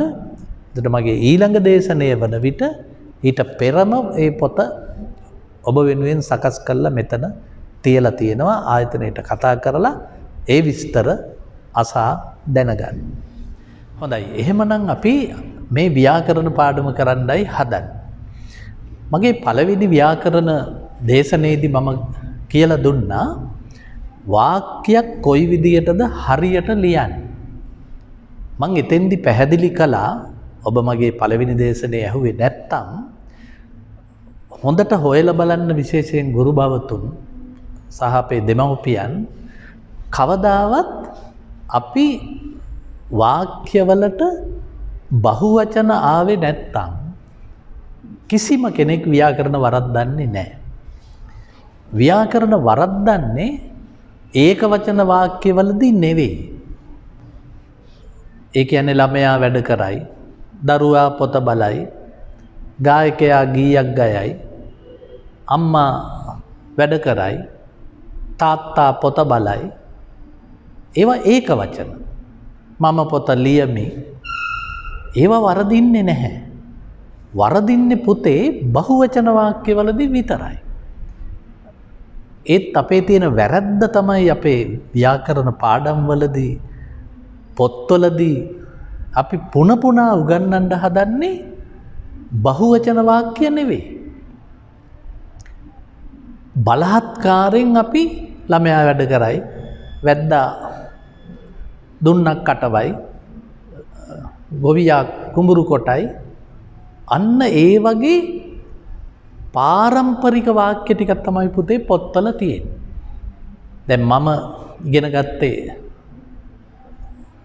මම උසස් සාමාන්‍ය පෙළ ලිව්වේ 1969. එතකොටත් මං ඉගෙන ගත්තේ පුතේ වැද්දා මුවා මරයි, ගොවියා කුඹුරු කොටයි, බල්ලෝ බත් කති. එතකොට පුතේ මන් දැන් විශ්‍රාමත් ගියා. තාම ව්‍යාකරණ පොතේ තියෙන පුතේ වැද්දා මුවා මරයි,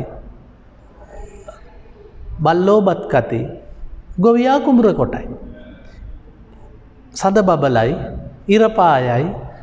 ඒ කියන්නේ කොච්චර අපේ ව්‍යාකරණ රටාව දුප්පත් වෙලාද. දැන් මං ඔබට පටන් ගන්න එහෙම නෙවෙයි. මං ඔබට පටන් ගන්නේ වරදින්නේ කොතනද කියලා බලලා වැරදිච්ච තැනින්. දෙමව්පියනි, ගුරුවරුනි, ඔබ හොඳට බලන්න. ඔබ සමාජ විද්‍යාවට උත්තරයක් ලියනවා නම්, ඔබ සමාජ අධ්‍යයනයට උත්තරයක් ලියනවා නම් වැඩිහිටියෝ කවදාවත් ඔබේ ලියපු පිළිතුර භාෂාව දන්න කෙනෙකුට දීලා බලන්න ඔබ කොච්චර ව්‍යාකරණ වරද්දලා තියෙනවද කියලා. ඇත්තම කියනවා නම් ඔබ වරද්දලා නැහැ. වරදින්නේ පුතේ බහුවචන එනකොට විතරයි. මම එදා කියලා දුන්නා ඒක වචන මං උගන්වන්නේ නැහැ. හැබැයි ඒක වචන උගන්වනවා මං රූප දෙකක් තියෙන තැන්වල. දැන් ළමයා පොත බලයි කියනකොට පුතේ ඒ ළමයා කියන රූපෙට වෙන රූපයක් නැහැ. ඒ හින්දා වරදින්නේ නැහැ. ගොවියා කුඹුරු කොටයි කියනකොට පුතේ ගොවියාට වෙන රූපයක් නැහැ. දරුවා කවියක් කියයි කියනකොට දරුවාට වෙන රූපයක් නැහැ. බහුවචනේදී වරදින්නේ පුතේ මිනිස්සු කියලා රූපයක් තියෙනවා මිනිසුන් කියලත් රූපයක් තියෙනවා. ඕහු කියලා රූපයක් තියෙනවා ඔවුන් කියලත් රූපයක් තියෙනවා. ඉතින් ඇත්තටම අපි දන්නේ නැහැ ඕහුද හරි ඔවුන්ද හරි. ඒක දැනගන්න නම් පුතේ අපිට කවුරු හරි කෙනෙක් කියලා දෙන්නම ඕන. මම එදා කියලා දුන්නා මෙන්න මෙහෙම රූපයක්. ඒ කියන්නේ ඕ අකුර ওই විදියට මං ඇන්දා. ඊට පස්සේ මං හූ අකුර ඇන්දා. ඊළඟට මං අක් එක්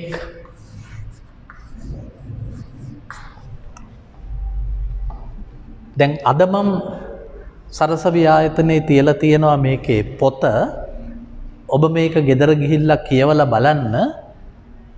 ඕ කියන එක යටතේ තමයි පුතේ ගැමියෝ. පොතේ මේ අකුරු ටික තියෙනවා දරුවෝ. ඊට පස්සේ හූ යටතේ තමයි මිනිස්සු. මිනිස්සු. මේක යටතේ ළමෝ. ළමෝ. ගැහැණු.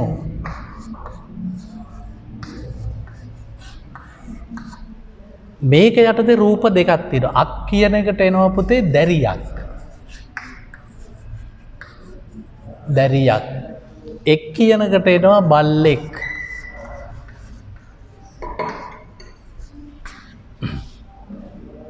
ගැහැණියක්.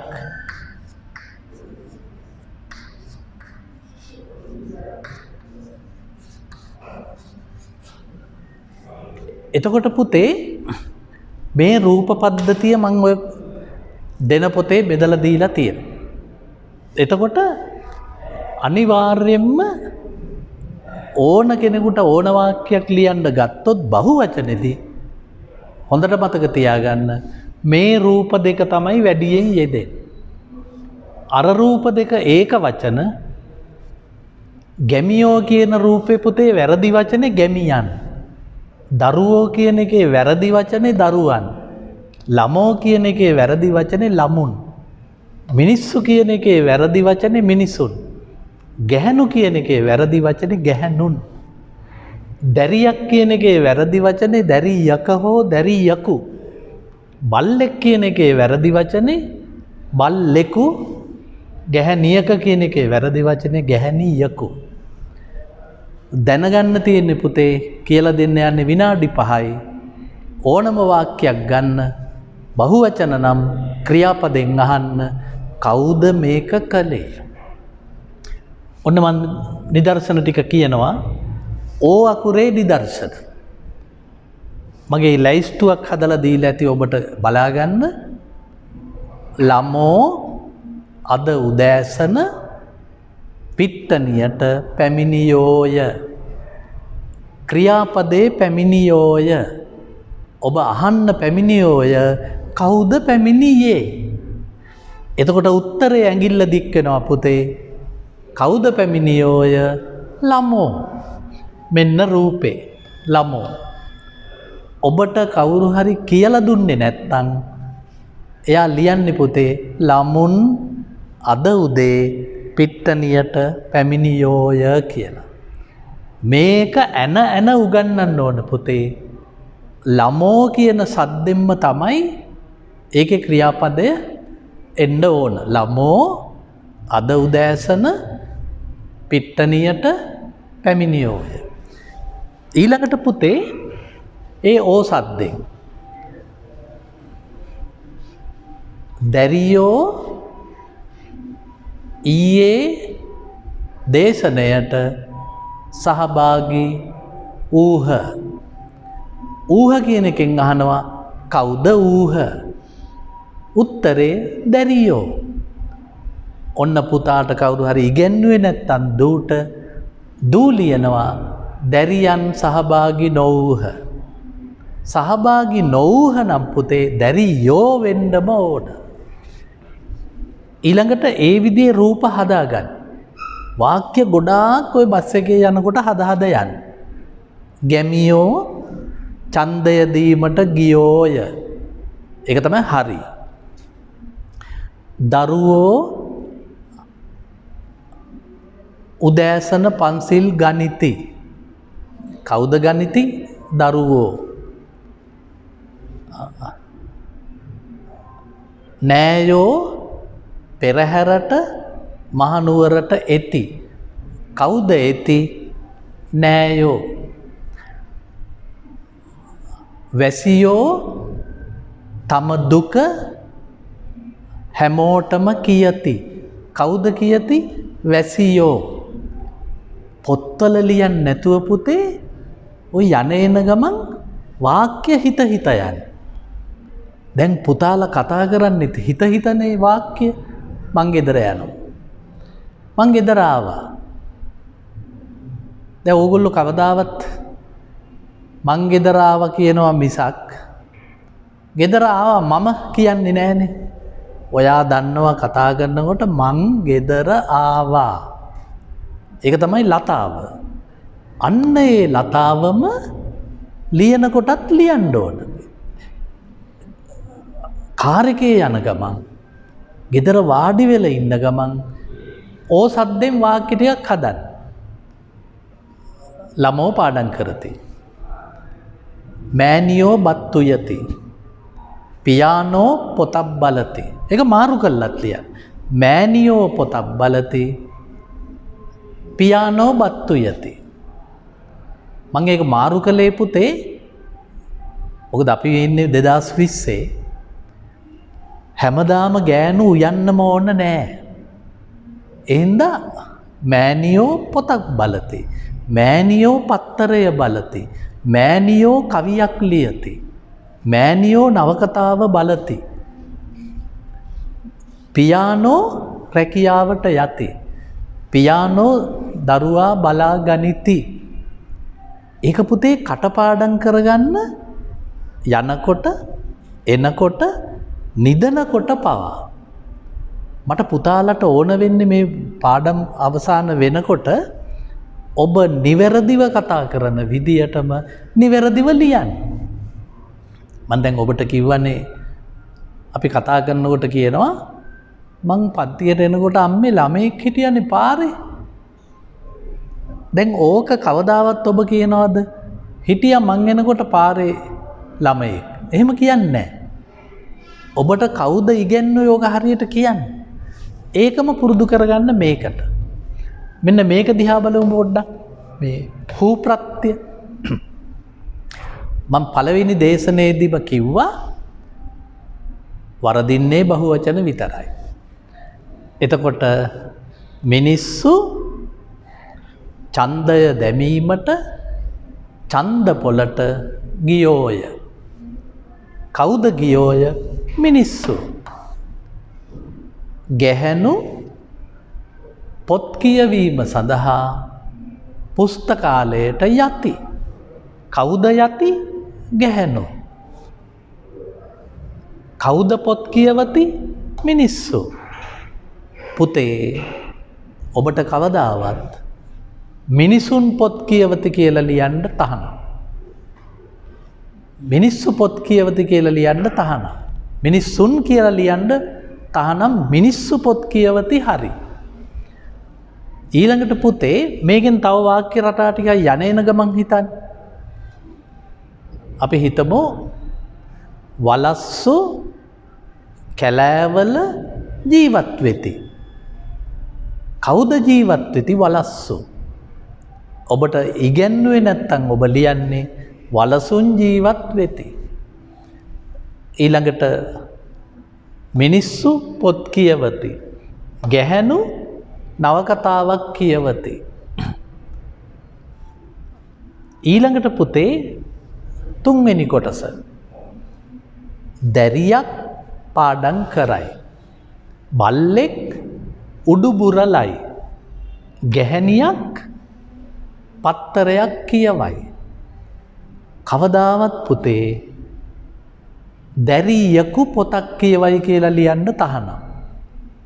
බල්ලෙකු උඩුබුරලයි කියන්න තහනම්. ගැහැණියකු කවිලියයි කියන්න තහනම්. මෙන්න මේක කටපාඩම් කරගන්න ඕන. මේ තුනයිනේ පුතේ තියෙන.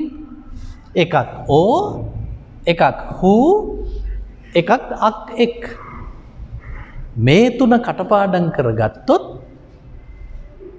ඔබට බහුවචන වාක්‍ය ටික පුළුවන්. දැන් අපි හිතමුකෝ ඔබේ විද්‍යා ගුරුවරයා ඔබට සටහනක් දෙනවා කියලා. විද්‍යා ගුරුවරයා කවදාවත් බහුවචන පාවිච්චි කරන්නේ නැහැ. එඳ විද්‍යා ගුරුතුමාගේ සටහනේ වාක්‍ය වරදින්නේ නැහැ.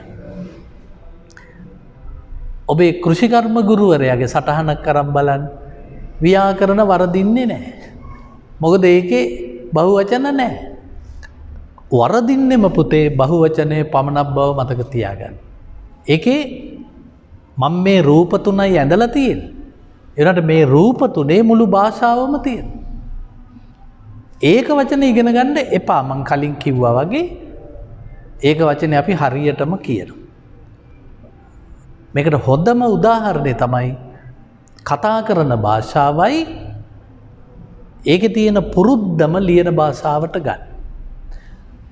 දැන් අද මම කියලා දෙන්න යන්නේ පුතේ මේකේ ටිකක් සංකීර්ණ පැත්තක්.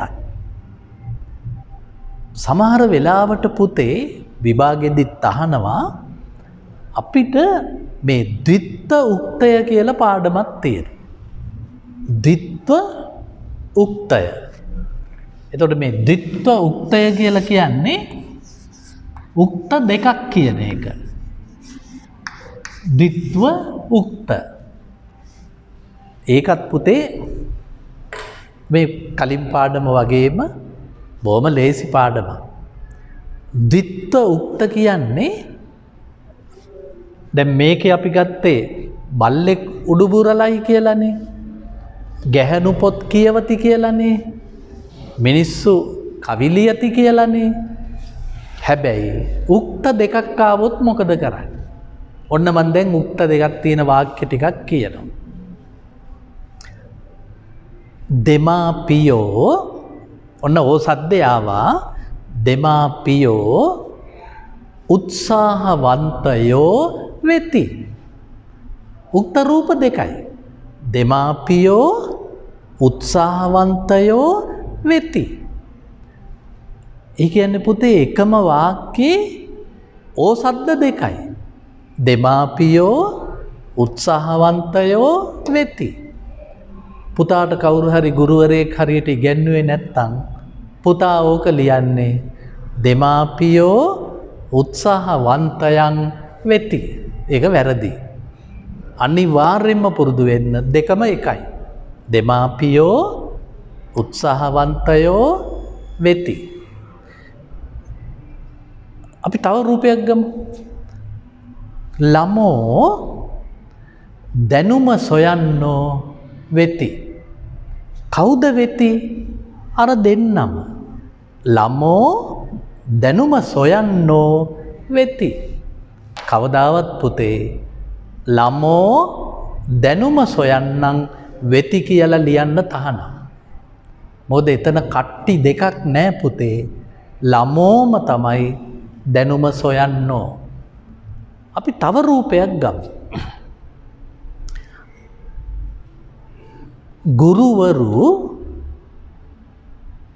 මෙන්න මේකට උදාහරණ. ගුරුවරු හූ සද්දේ ගුරුවරු පොත් කියවන්නෝ වෙති.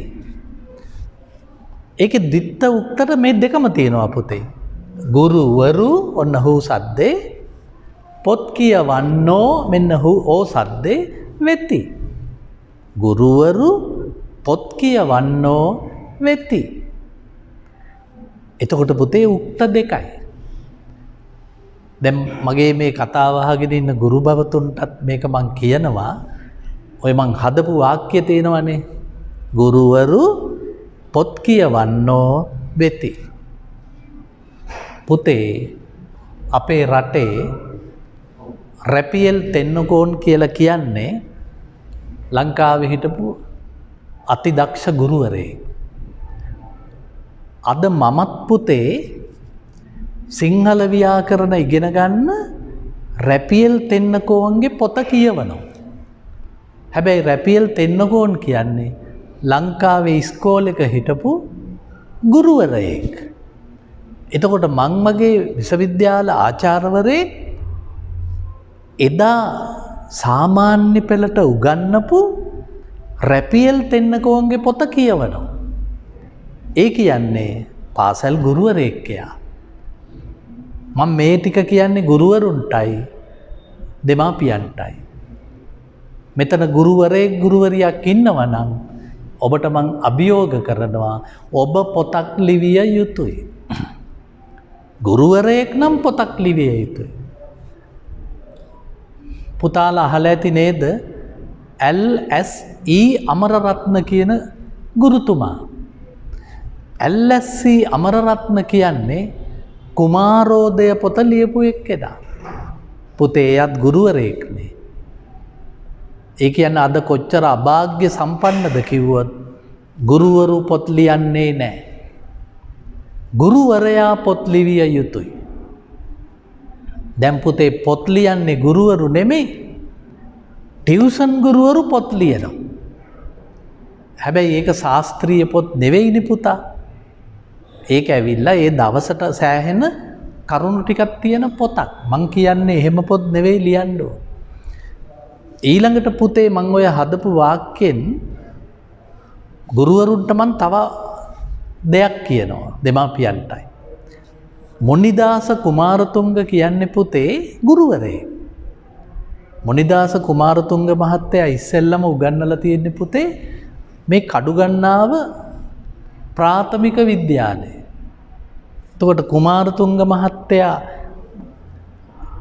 ඒ ඉස්කෝලේ ඉගෙනුවා කියලා අද ගිහිල්ලා බැලුවම අපිට හිතෙනවා මේ වගේ පොඩි ඉස්කෝලේක මේ අසහාය ප්‍රඥා ඉගෙනුවද? පුතේ ඔය පොත කියවලා තමයි, එහෙම නැත්නම් ඔය පොත බලලා තමයි මේ මොනිදාස කුමාරතුංග මම ව්‍යාකරණ උගන්වන්නේ. ලංකාවේ 4-5 පන්තිවලට ව්‍යාකරණ උගන්වපු මොනිදාස කුමාරතුංගගේ ව්‍යාකරණ පොත මං අද කියවනවා. ඒත් පුතේ අද අපේ ඉස්කෝල ගුරුවරු මේ පොත් ලියන්නේ නැහැ. මං ওই නිදර්ශනය කිව්වේ ගුරුවරු පොත් ලියන්නෝ වෙති. උක්ත දෙකයි. අපි තව වාක්‍යයක් ගමු මේ දෙකම එකතු කරලා. හෝ දෙකම වෙන්වෙන්ව හෝ. දැරියෝ ඔන්න ඕසද්දයාවා දැරියෝ පාසල් යන්නියෝ වෙති. දැරියෝ ඕසද්දේ පාසල් යන්නියෝ ඕසද්ද දෙකයි වෙති. පුතාලට භාෂාව බැරි නම් පුතාලා එකක් දැරියෝ කියලා ලියලා දෙක යන්නියන් කියලා ලියනවා. එහෙම ලියන්න තහනම්. ඒක ද්විත්ත උක්ත. අපි මේකෙනුත් ගමු. දැරියක්, බල්ලෙක්, ගැහණියක්.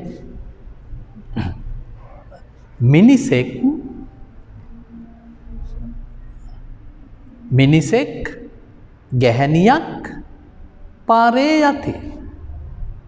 එතකොට පුතේ උක්තට ගැලපෙන්න ආඛ්‍යාතේ බහුවචන වෙලා. මිනිසෙක් ද ගැහණියක් ද පාරේ යති. බල්ලෙක්ද එළුවෙක්ද පාරේ යති. භාෂාව දන්නේ නැත්තම් පුතාලා එකකට බල්ලෙක් දාලා එකකට ගවයෙකු දායි. එහෙම දාන්න බෑ. දෙකම උක්ත. ඔන්න පුතාලා පුරුදු වෙන්න ඕන මේ ද්විත්ත උක්ත කියලා කියන්නේ එකම රූප දෙකක්. දෙකේම ඕ සද්ද හෝ හූ සද්ද තියෙන්න ඕන. මේකේ තව දෙයක් තියෙනවා පුතාලට උගන්වන්න. අපි හිතමු ඒක වචන වාක්‍යයක්. දැන් මම කියලා ගත්තොත් මම බැලූ බැල්මට මම කියන රූපය ඒක වචන. මේ බලන්න පුතේ මේ වචනයක් ගන්න හැටි. මම ඒ කියන්නේ පුතා මම ළමයෙක් වෙමි. මම ළමයෙක් වෙමි. භාෂාව දන්නේ නැත්තම් පුතා ලියනවා මම ළමයෙකු වෙමි. එහෙම ලියන්න තහනම්. මොකද අක් එක් උක්ත රූප.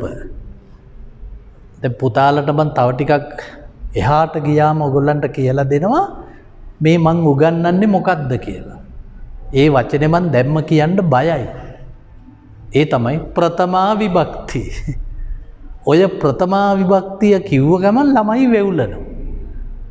මට ඕන ප්‍රථමා විභක්තිය කියන වචනේ කියන්නේ නැතුව ප්‍රථමා විභක්තිය කියලා දෙන්න.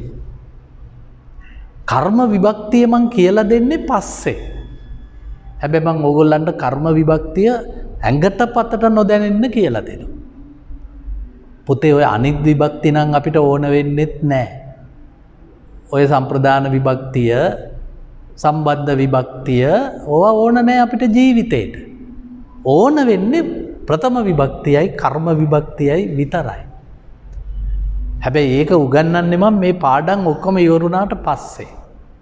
ඕගොල්ලන්ගේ පොතේ කර්ම විභක්තිය ප්‍රථමා විභක්තිය ගැන මම දැක්කා සිලබස් එකේ තියෙන නම් 11 වසරේදී. හැබැයි මම ඒක ඔයගොල්ලන්ට අද පටන් ගත්තේ අදම. මොකද 11 වෙනකල් මේක ලියන්න දඟලන්න බෝන්න නෑනේ. ඒක දැම්මම පුරුදු වෙන්න ඕන. ඇත්තටම මම කැමතියි මම මේ උගන්වන දේවල් ඔබේ අම්මා තාත්තත් අහගෙන ඉන්නවනම්. මොකද එතකොට දරුවට නොතේරෙන දේ අම්මට තාත්තට තේරෙනවා. එහෙනම් ඔබ ඉගෙන ගන්නා විට වෙන විෂයන් ගැන මම දන්නේ මං කැමතියි මගේ විෂය ඉගෙන ගන්නවා නම් අම්මා තාත්තා අක්කා වගේ කෙනෙක් ළඟ තියාගෙන එයාගෙනුත් උපදෙස් ගනිමින් මේ කියන දේ පැහැදිලි කරගන්න. අපි කියන එක දාලා බලමුකෝ. අපි කියන්නේ බහුවචනේ. ඔන්න දිත්ත උක්ත වාක්‍යයක් මං හදනවා. අපි දරුවෝ වෙමු. අපි දරුවෝ වෙමු. එතකොට පුතේ අපි කියන එක බහුවචන, දරුවෝ කියන එක බහුවචන. ඔබ යම් විදියකින් භාෂාව ඔබට කවුරු හරි ඉගෙනුවේ නැත්නම් ඔබ මේක ලියන්නේ ඔහොම නෙවෙයි. ඔබ ලියයි අපි දරුවන් වෙමු. නෑ පුතේ දෙකම එකයි. මම ළමයෙක් වෙමි. දෙකම එකයි. මම මේ පැත්තෙන් ළමයෙක් මෙතනින්. අපි මේ පැත්තෙන් දරුවෝ වෙමු. අපි දරුවන් වෙමු වැරදි. මගේ ඊළඟ ටියුට් එකේදී මම මේක ඔබට පෙන්නලා දෙනවා.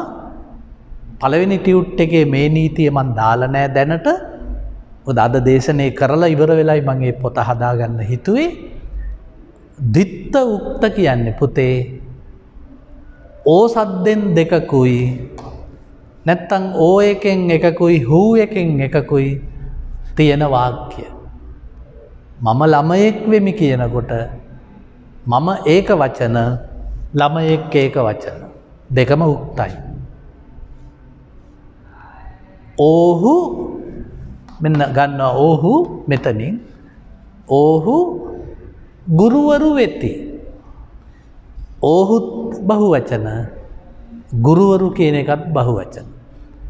ඉතින් ඔන්න මම අද පුතාලට කියලා දුන්නා එදා පාඩමට අතිරේකව ද්විත්ත උක්ත වාක්‍යයක් තනන්නේ කොහොමද? ටික ටික ව්‍යාකරණ ඉගෙන ගන්න ඕන. මොකද ව්‍යාකරණ කියන්නේ පුතේ සාහිත්‍ය වගේ පොවන්න ලේසි එකක් නෙවෙයි. ඒ හින්දා තමයි ඔබේ පොතේ ව්‍යාකරණ දාලා තියෙන්නේ පුතේ අතීතයෙන් කතාවක් කියලා දාලා ඔන්න ව්‍යාකරණ චුට්ටක් දාලා තියෙනවා. ඊට පස්සේ ආයි කතාවක් දාලා ව්‍යාකරණ චුට්ටක් දානවා. ඒ ක්‍රමය හොඳයි. මොකද නැත්තම් ව්‍යාකරණම දැම්මොත් වෙන්නේ දැනට වෙලා තියෙන දේම වෙනවා. ඒ කියන්නේ ව්‍යාකරණ ඔබට තිත්ත වෙනවා. දැන් මට ඕන ඔබට ව්‍යාකරණ කොහොමදත් මගේ පාඨමාලාව ඉවර වෙනකොට ඔබ මට වඩා දක්ෂ විදියට ලියන්න පුරුදු වෙනවා. මට ඒක උගන්වන්න හරිම ලේසි. මොකද ඔබ වරද්දන්නේ බහුවචන විතරක් වන නිසා. ඔබ කිසිදාක ලංකාවේ ළමේ ඔය විද්‍යා දේශකෙක්, රසායන විද්‍යා දේශකෙක්, ගණිත ගුරුවරයෙක්, කෘෂිකර්ම ගුරුවරයෙක් කිසිම විටක ව්‍යාකරණ වරද්දන්නේ නැහැ. එතකොට ව්‍යාකරණ වරද්දන්නේම බහුවචන විතරයි කියන තැනට එන්න. කිසි දිනක ප්‍රථමා විභක්ති, කර්ම විභක්ති කියන වචනවලට එන්න එපා.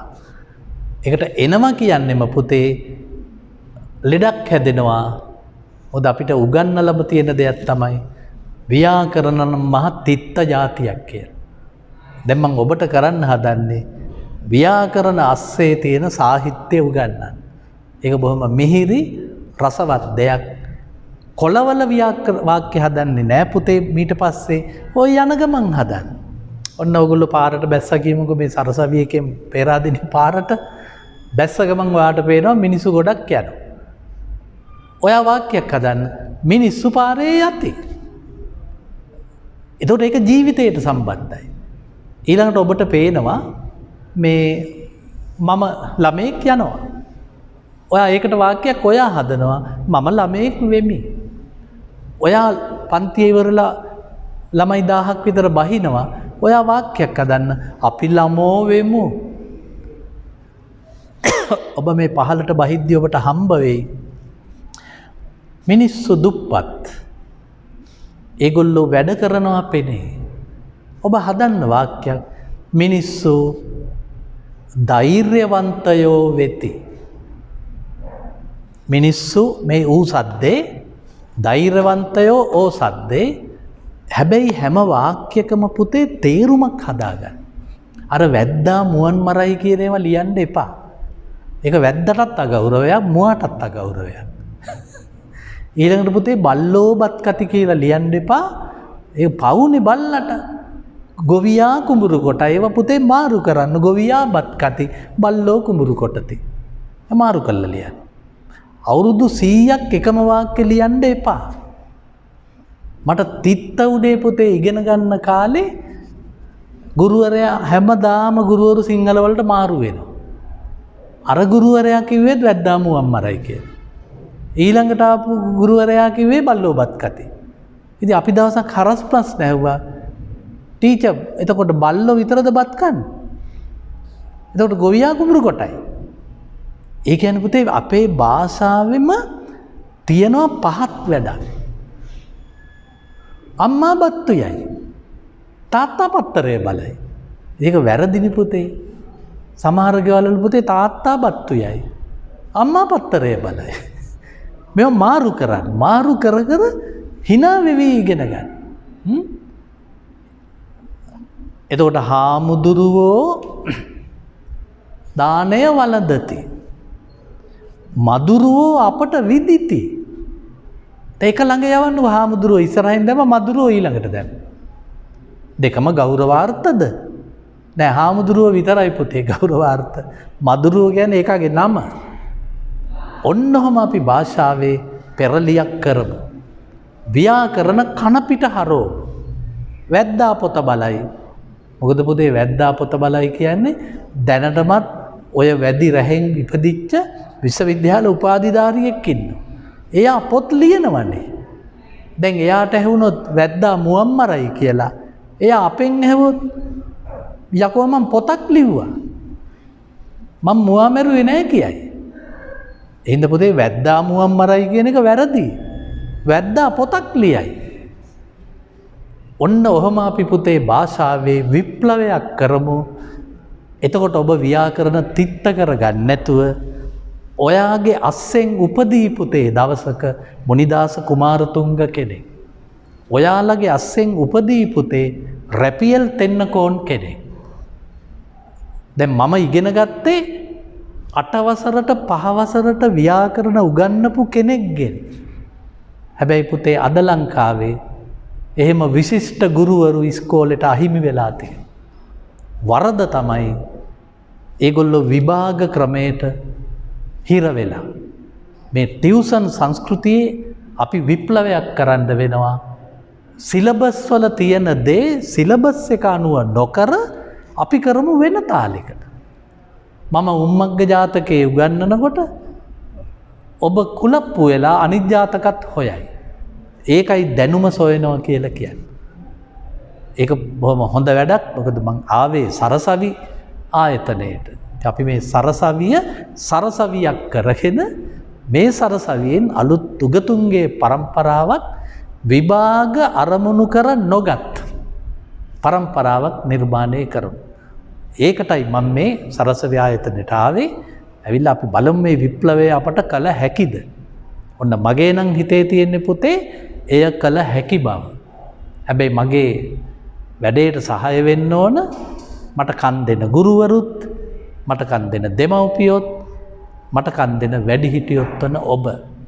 එහෙනම් දරුවට ඔන්ලයින් දේශනේ දාලා දීලා අම්මා වැඩට යන්න එපා. දරුවට ඔන්ලයින් දේශනේ දීලා තාත්තා අහක බලාගෙන ඉන්න එපා.